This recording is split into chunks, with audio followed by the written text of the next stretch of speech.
Did the Book of Mormon happen only in North America? And if so, where was the West Sea? Here's the short version. I believe it only happened in North America, and that the West Sea was what used to be the Western Interior Seaway of North America. Now for the long explanation. There are only two ancient cultures throughout all of the Americas who match up with the Jaredite culture and the Nephite-Lamanite culture of the Book of Mormon. And I'll first say that neither of them are the Mayans. Now don't freak out on me for saying that as if I was opposing church teachings or something, because the official position of the Church of Jesus Christ of Latter-day Saints is that they don't know exactly where in the Americas the events of the Book of Mormon happened, except for the battles at the Hill Cumorah in New York. Now, you've probably seen artists depict a Mayan setting in many Book of Mormon paintings and videos over the decades, and the church has used those because it's nice to have pictures and videos when teaching about the Book of Mormon. There's a couple of them right in the front of the ones our missionaries pass out all over the world. So naturally, people are going to assume that that's where the church says it happened. But the church also has a video showing Jesus Christ visit the Nephites and Lamanites at a setting resembling the Cahokia Mounds near St. Louis, Missouri. So again, the church has no official position. However, many prominent church members all the way back to 1830 have claimed that the Mayans were the Nephites. So that's another big reason why some people think it's an official teaching of the church.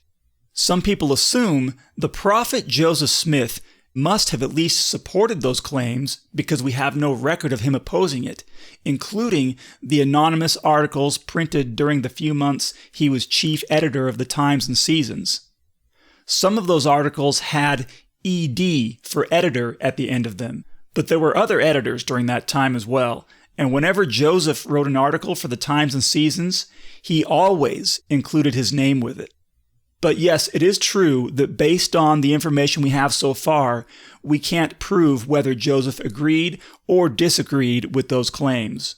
But it is a fact that everything Joseph Smith ever declared as revelation from God about Book of Mormon people and lands refers only to North America. And when talking about it, Joseph never used plural words like the Americas, these continents, these countries, or these lands.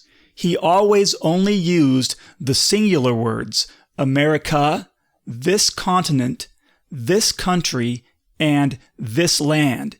You can look it up for yourself. I'll leave a link to my video, Quotes on Where the Book of Mormon Happened, in the description box below, where you'll find the references to every quote that I could find from Joseph's lifetime about Book of Mormon people and lands, including quotes that Joseph declared as revelation from God, quotes that Joseph and other prophets said but didn't declare as revelation, and quotes that were said by other people, and therefore may or may not be correct.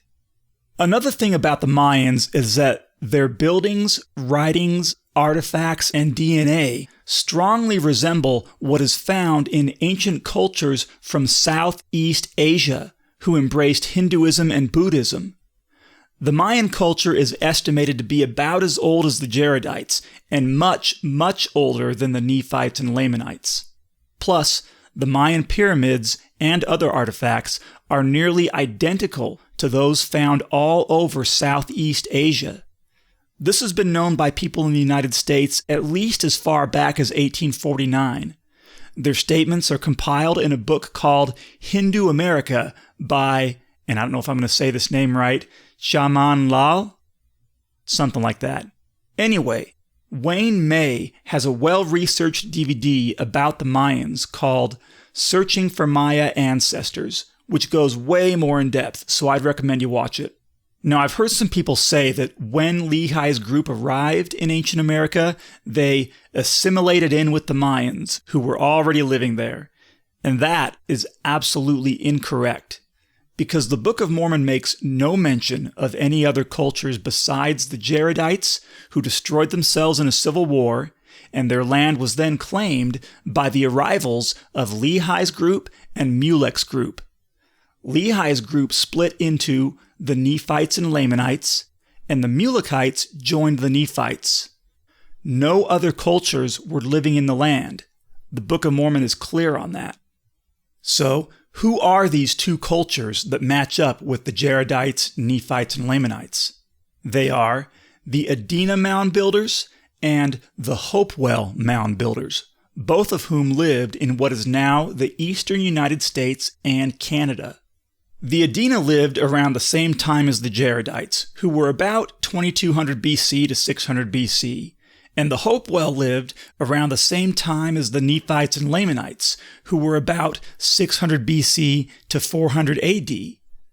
The names Adena and Hopewell are American given names, so we don't yet know what these cultures called themselves, but these are the only ancient American cultures who built forts with deep ditches and high embankments, with palisade fences and towers exactly as described in the Book of Mormon. They built hundreds of them, perhaps even thousands.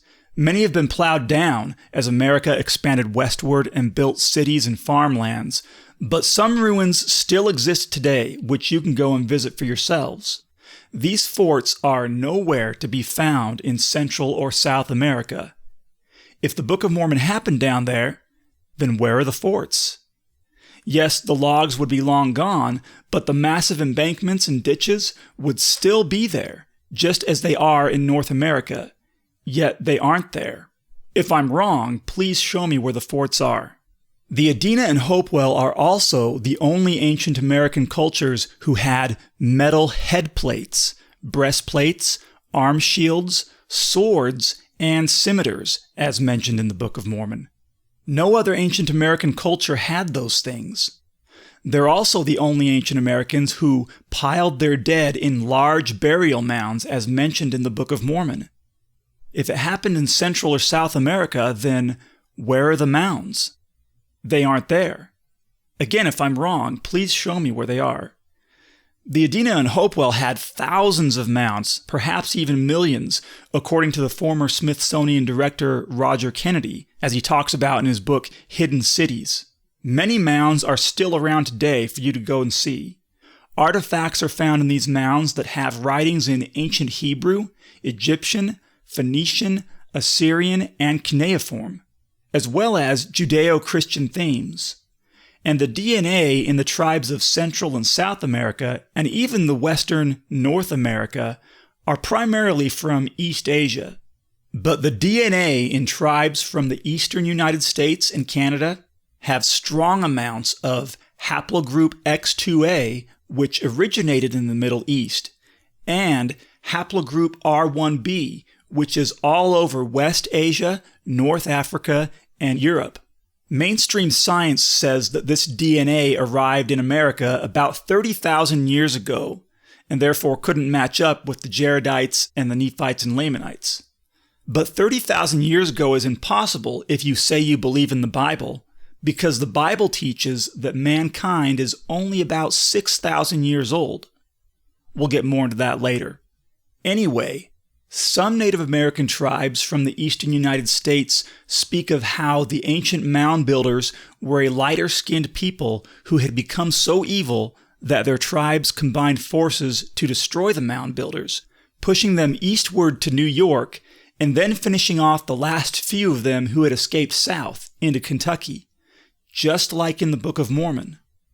Archaeologists also estimate that the Hopewell were gone by the 400s AD, just like in the Book of Mormon. Sadly, however, mainstream U.S. academia dismiss any artifacts as fake, which would suggest that this culture came from across the Atlantic Ocean. Even though some Algonquin and Iroquois tribes teach that they have ancestors who came in boats from across the Atlantic Ocean, and still have some words, beliefs, and customs today that relate to ancient Jewish culture. And sadly, again, there are some scholars even in the church who side with mainstream academia's views about these artifacts and teach that they're all fake, like on the websites Book of Mormon Central and Fair Mormon. But again, you don't find this stuff in any other ancient American civilization, including the Mayans. Now that doesn't mean that no Jaredites, Nephites, Lamanites, or descendants ever moved away to live among the Mayans or other ancient American cultures. They did. They've had 4,200 years to spread out and mix in with other cultures across the Americas, and even out in the Pacific Islands. It's been said in temple dedicatory prayers, which are given by revelation from God, and prophets and apostles have said that their descendants are spread throughout all of the Americas. It's like somebody from the United States deciding they want to move to Mexico or Panama or Chile, or people from there moving to the United States or Canada. It happens all the time. And you do find that many civilizations from North and South America and the Pacific Islands have ancient stories about a God resembling Jesus Christ in power, character, and appearance, who visited their ancestors and promised to return one day.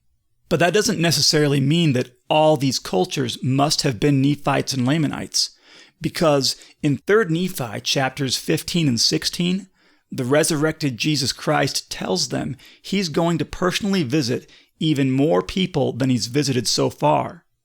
So Jesus Christ went to other places after his resurrection, not just to the Israelites, Nephites, and Lamanites. And again, Jaredites, Nephites, and Lamanites and their descendants have had 4,200 years to spread out all over the Americas and mix in with other cultures.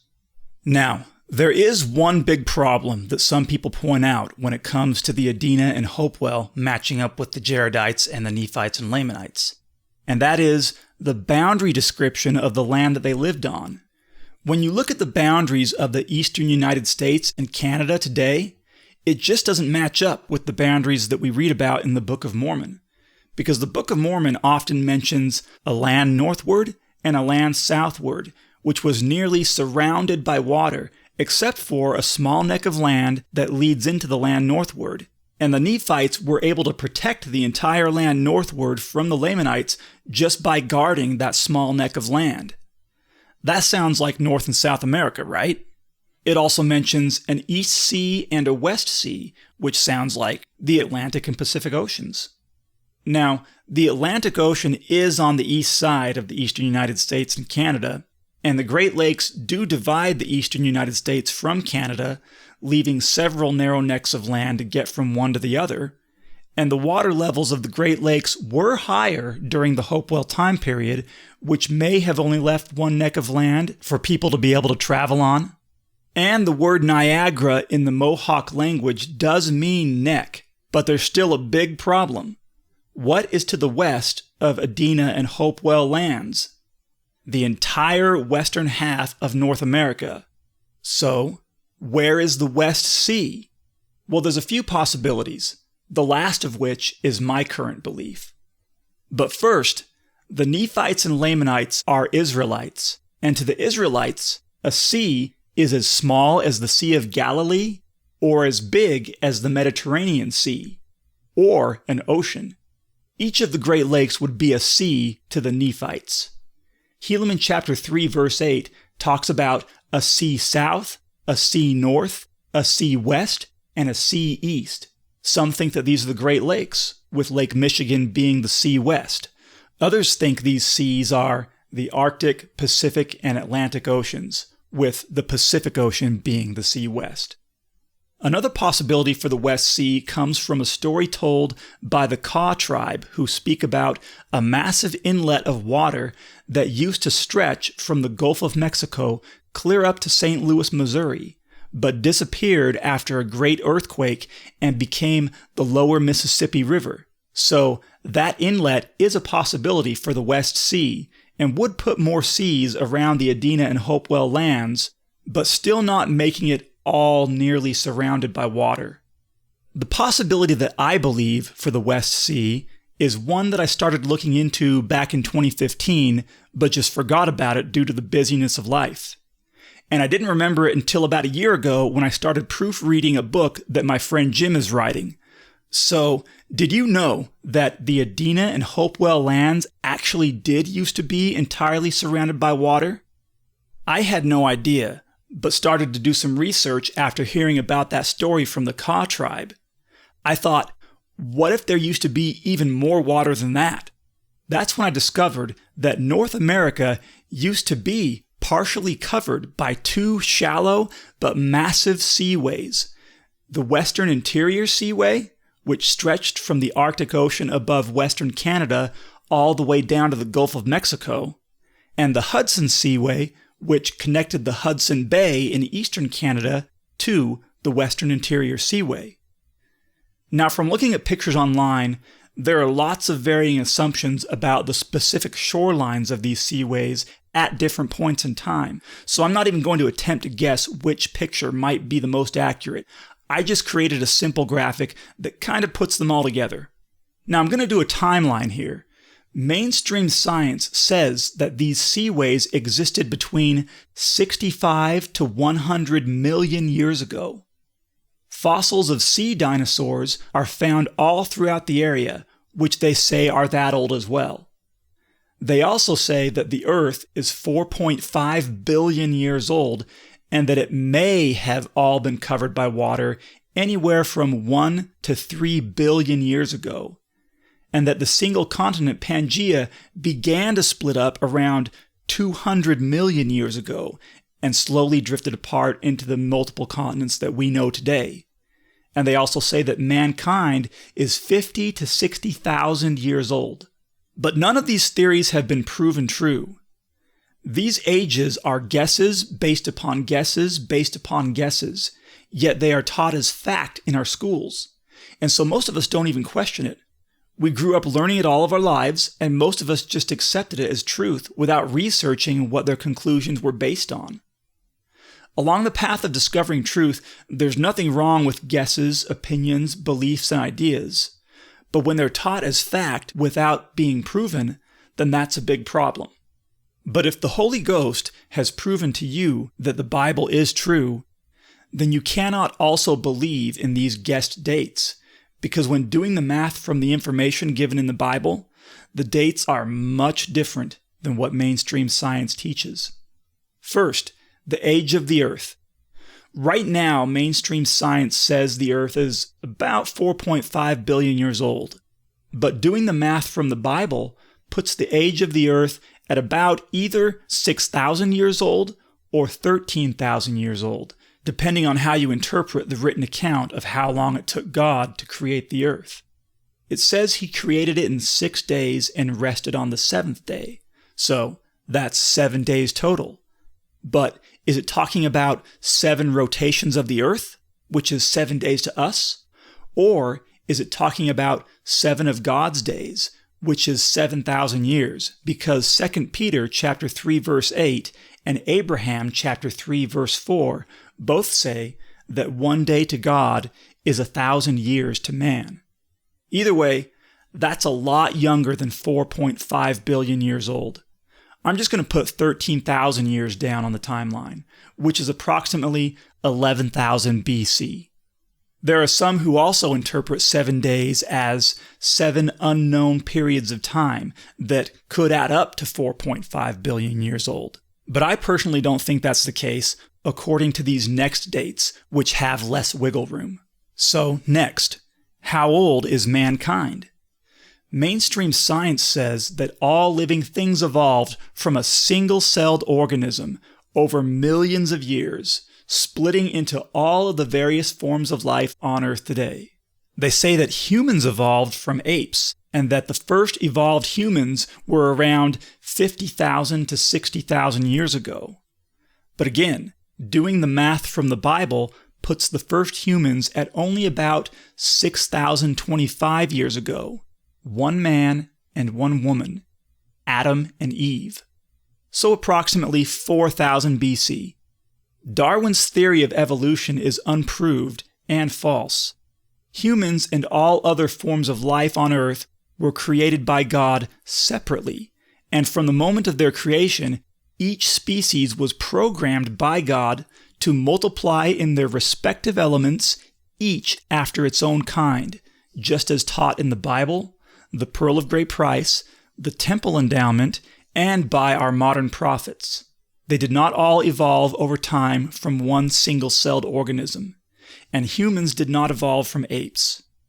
Humans were created in the image and likeness of God, meaning they looked like God from the moment of their creation 6,025 years ago, and we still look like God to this day. We were never apes or anything else, and there was no death on Earth before Adam and Eve. A study of the mitochondrial DNA of humans also supports the age of mankind being around 6,000 years old. Next, how long ago was the Earth entirely flooded with water? Mainstream science says that if it ever happened, that it's anywhere from 1 to 3 billion years ago. But doing the math from the Bible puts the flood around only 4,375 years ago, which is approximately 2350 BC. And the flood is what killed most of the dinosaurs. And fossils are not formed over millions of years.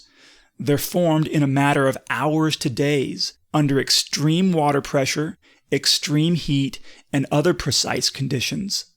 The water pressure caused by the flood, as well as the heat caused by the cracking and friction of the Earth's crust when the flood waters came up out of the Earth, is what created fossils. This process of fossilization has been proved and replicated in lab experiments again and again and again.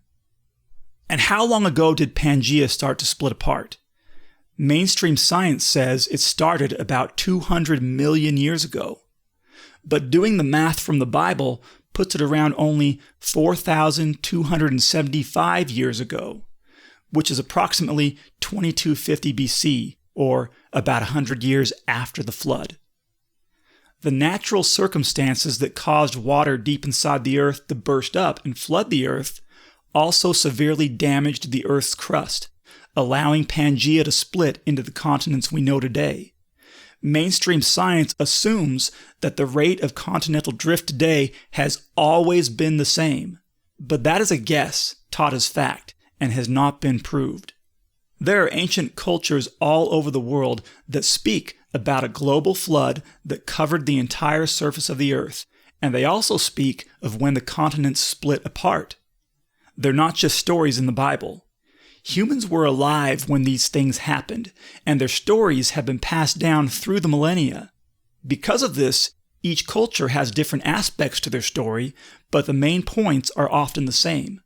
But because these stories are so old and usually involve a creator of the world, many scientists arrogantly consider them to be make-believe with no credibility.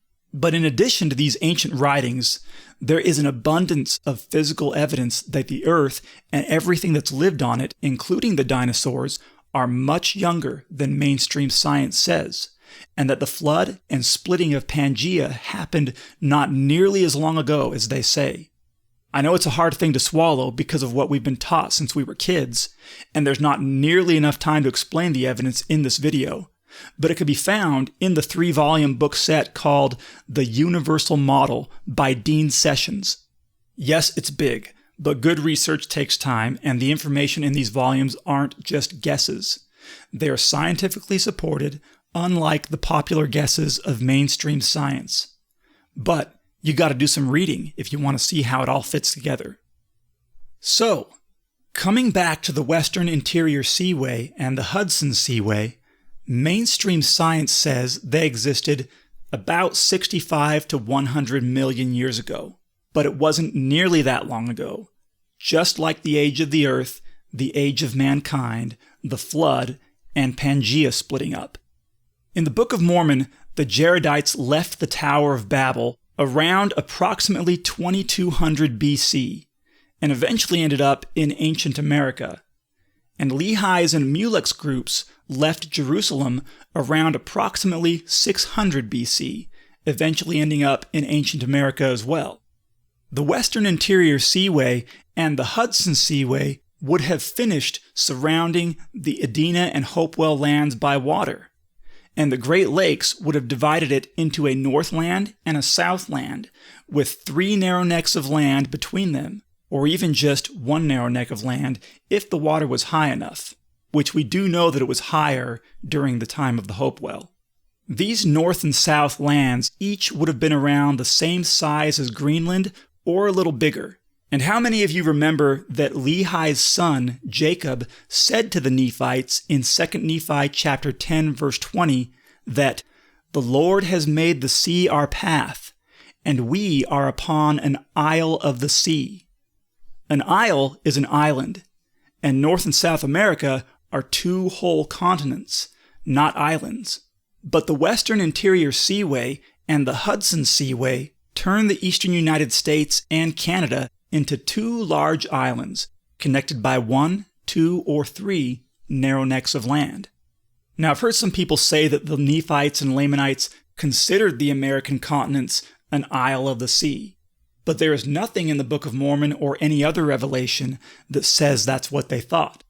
It's only an opinion. Instead, if we take the prophet Jacob at his word, then the Nephites and Lamanites lived on an isle or island of the sea, and I think they knew the difference between an island and a continent. And again, everything that the prophet Joseph Smith declared as revelation from God concerning Book of Mormon people and lands refers only to North America. Therefore, based on the Book of Mormon and Joseph's revelations from God, and the Adena and Hopewell cultures, and the correct age of the earth and its biblical catastrophes, based on those things, it's my opinion that the Adena and Hopewell cultures are the Jaredite and Nephite Lamanite cultures, and that their lands of the eastern United States and Canada were once an island of the sea, surrounded by the Atlantic Ocean on the east, the Gulf of Mexico on the south, the Western Interior Seaway on the west, and the Hudson Seaway on the north. Now, I don't know exactly how the Western Interior Seaway and the Hudson Seaway drained. Mainstream science says it was continental uplift over tens of millions of years.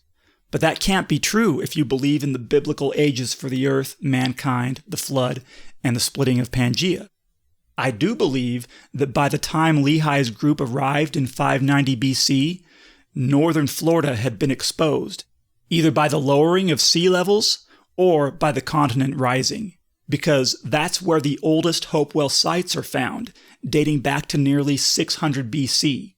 One of the things that I believe may have contributed to the seaway's draining is this. In 3 Nephi, chapters 8, 9, and 10 in the Book of Mormon, it talks about the great destruction that happened all over ancient America when Jesus Christ died over in Jerusalem.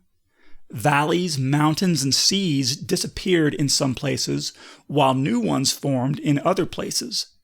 The entire face of the land was deformed from how it used to be.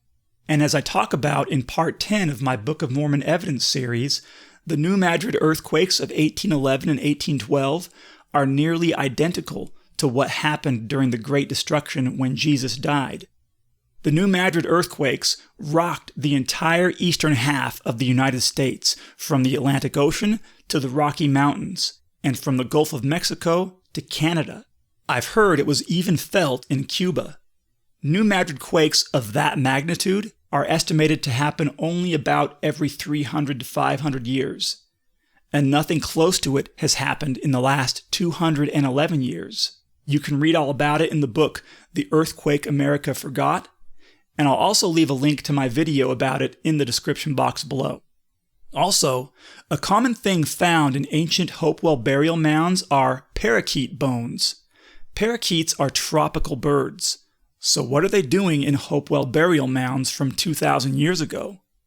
They wouldn't survive in today's climate around the Great Lakes area, so this suggests a warmer climate during the Hopewell time period. Now, does that mean the polar ice caps were smaller and sea levels were higher back then? Or does it mean that the polar ice caps have shifted over the last 2,000 years so that a cooler climate has now replaced what was once a warmer climate in the Great Lakes area? I don't know. This is one thing I haven't looked much into yet. I'm just kicking around ideas in my head right now. But somehow, the climate in the Great Lakes area used to be warm enough for parakeets to live in the land of the Hopewell Mound-builders. Anyway, I hope you enjoyed my long explanation of why I think North America is where the Book of Mormon happened, and why I think the Western Interior Seaway was the West Sea. But the most important thing about the Book of Mormon is that it can bring people closer to Jesus Christ and help us find peace and happiness by following his teachings. Doing that definitely helps me out in my life. So give it a chance and read what it's all about.